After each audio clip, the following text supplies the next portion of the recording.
Right, so here we're going back to do some more Prime. Yeah, last time we played this, you may have noticed we've kind of jumped a bit. And we're now in a completely different area that you've never seen before. Well, it's not completely different, right? So what happened was, we were in... I just remember we were in Town Overworld. We were in Findrana. Oh, we were Findrana Overdress. We were at a save point, and so Syntax was like, I think I'm just gonna have a look around, get the lay of the land, just have a poke around, and you know, enjoy the world. So that's fine. That's absolutely fine. I'm saying, yeah, just do what you like, but don't save. What did he do? Fought a boss. I needed some health, and I just tapped it by accident. What is this space? I don't know what's going on here. It's having this. Oh god. Oh. Yeah, so you had to poke around, you then end up fighting a boss, and now we've got a new beam. And saving the game. so can you give us a brief overview of we didn't miss much. We fought a boss. What is the button for the scanning factor? The scan, it's minus, remember? So it's minus and up. Minus and plus, that's it. Yeah, we didn't miss much. Basically what happened was we fought a big version of the She-Goths. Like the mum She-Goth or whatever, and we killed it and we got the wave beam. We'll literally see loads of them because they become like a commonplace enemy from this point onwards, so it's not even like we missed anything. Oh, what's this thing? What is this thing? Wee floaty? I think it's a security drone. So we're in some space pirate territory now, are we? Yeah, this is like a secret space pirate lab. So we're fighting. Scan the space pirates, by the way, because this is the first time we actually fight them when they're fully mobile and not, bleeding entrails everywhere. They're quite tough, but the wave beam's far more powerful. So we're fighting. And also, you've got 60 missiles, so don't be afraid to use them because they're a bit faster. On the way getting to Fender Address, we picked up a few missile upgrades. So yeah. Got quite a lot. No, wave beam is literally the only new thing that we missed. So it's quite nice the animation there with the your gun closes and changes depending on what wave what missile what beam you're using. Yeah. And for the missiles, it opens up just sort of like that. Yeah, they don't unfortunately have the opening up end of the beam for the other games, which I quite like. You know how like the barrel turns into 4, opens up like a plant. They don't have that in the other 2 primes. So you were saying you liked it how they don't do that? No, I like it in this one. You like it in this one, okay. I don't know why they changed it. Map screen. Phase on ore. Right, so this is the first time we mention Project Titan and Phase On. So we'll learn more about what Phase On is. We've not seen Phase On in any other games, have we? Nope. The Prime games are the only ones to have Phase On in them. Nothing else does, as far as I'm aware.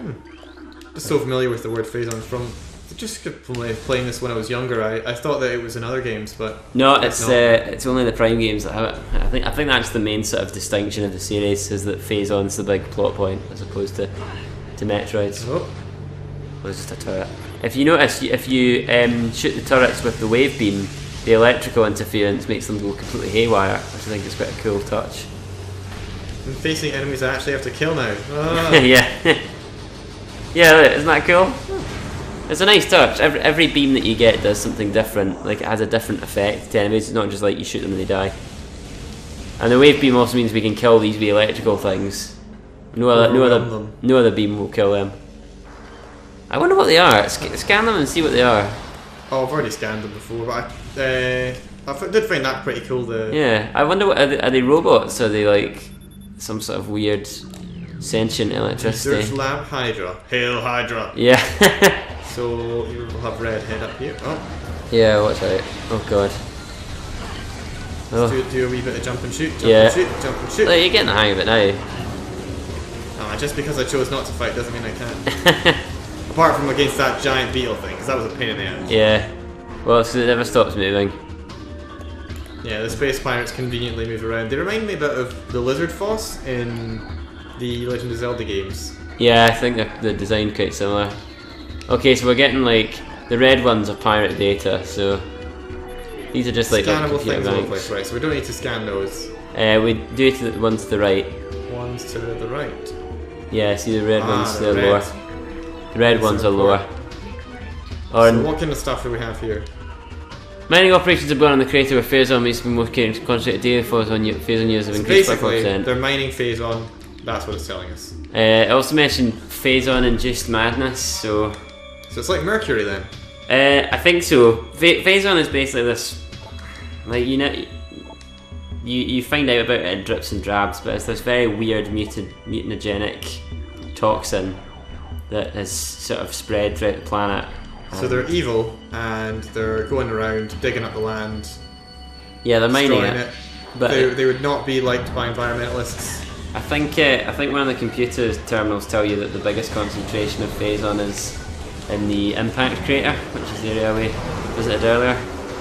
So Phazon is naturally on this planet? Or no, not at all. Not at all. It's just brought from space. Yeah. We've got some Final Fantasy VII coming. Yeah. It's similar to Genova. Yeah, the implication is this, but there's. I'm not entirely sure about this because the logbook entries in the American version of Prime are different from the European ones. And how's that? That's pretty interesting. Yeah, it's very weird, yeah. But in the American version of the game, the pirates have already know that there's something lurking in the impact crater, like underground. Mm-hmm. And they've given it a name. What's that name? Barry? I Johnson? can't really tell you. Oh, okay. We'll find out later. Woo. Oh yeah, it's cool. It's the first hatch that's on the ceiling. Nice.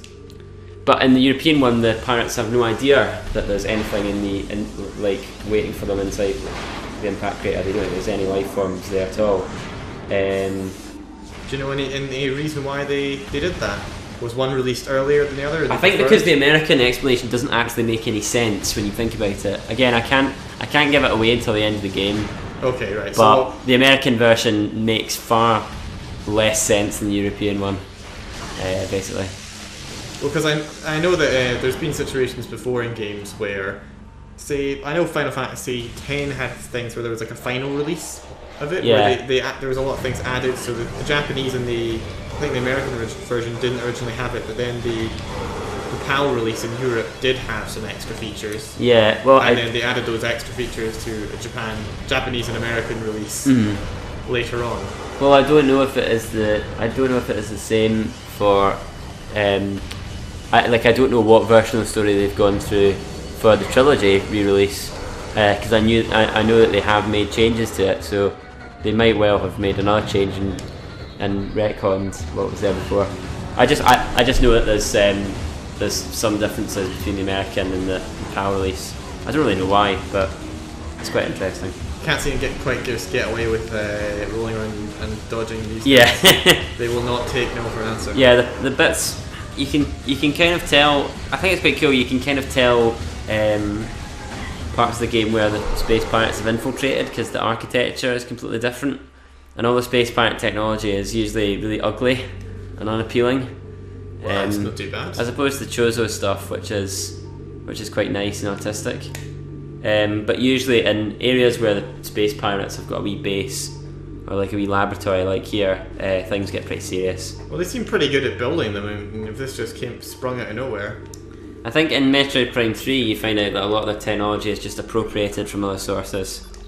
So they're sort of like technological pirates as well as actual pirates. I don't know. Maybe that's where the name comes from, like video piracy, computer piracy. They scavenge and they loot and do all sorts. So. Yeah. Oh, we've got a wee bomb There's thing bomb. there. Yeah, we have to activate them. I'm not Yep, doesn't sure look how. like we can use it just Go yet. in there.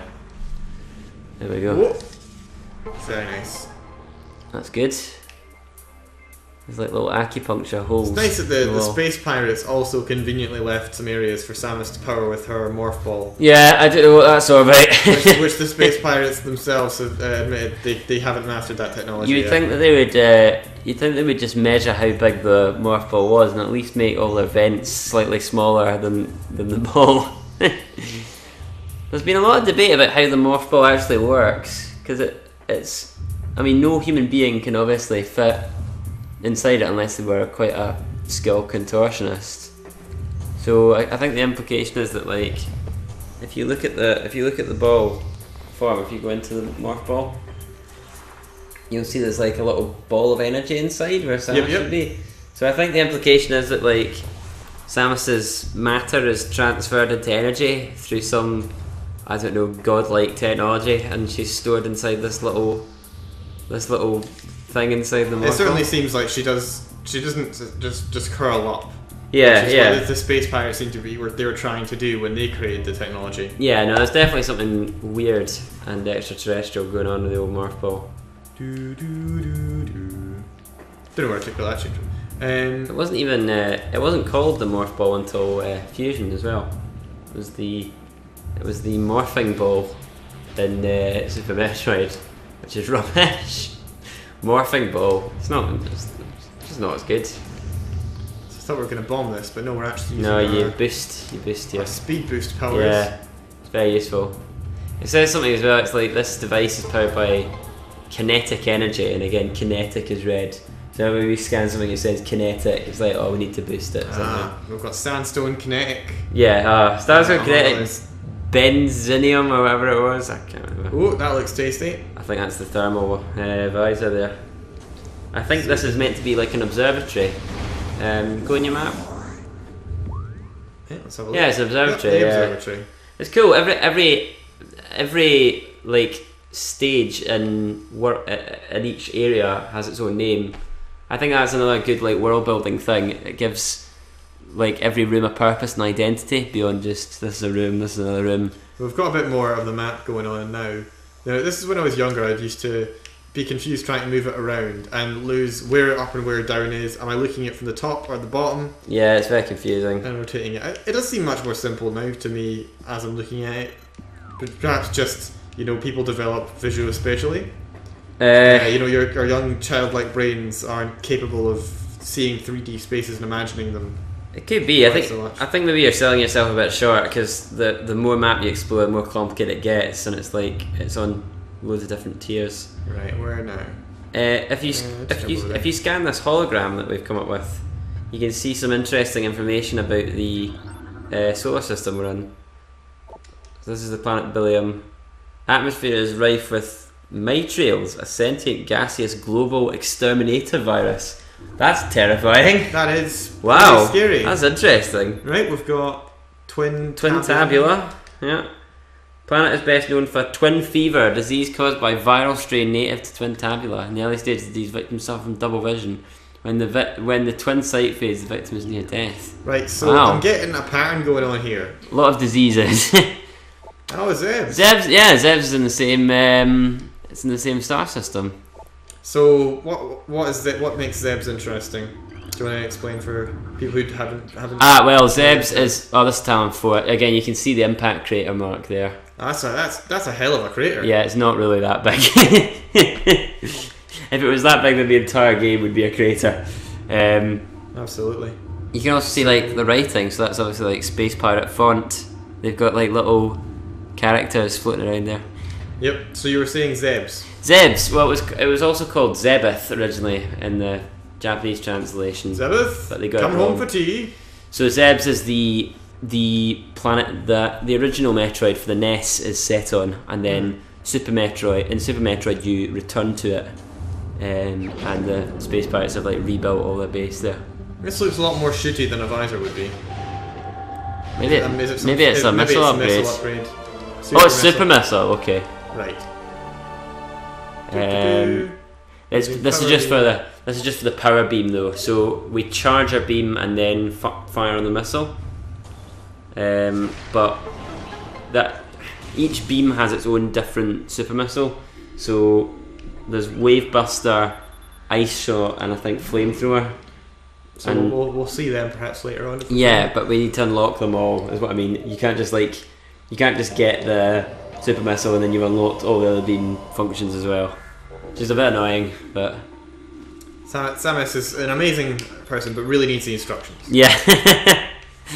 She's certainly the one that would throw away the manual.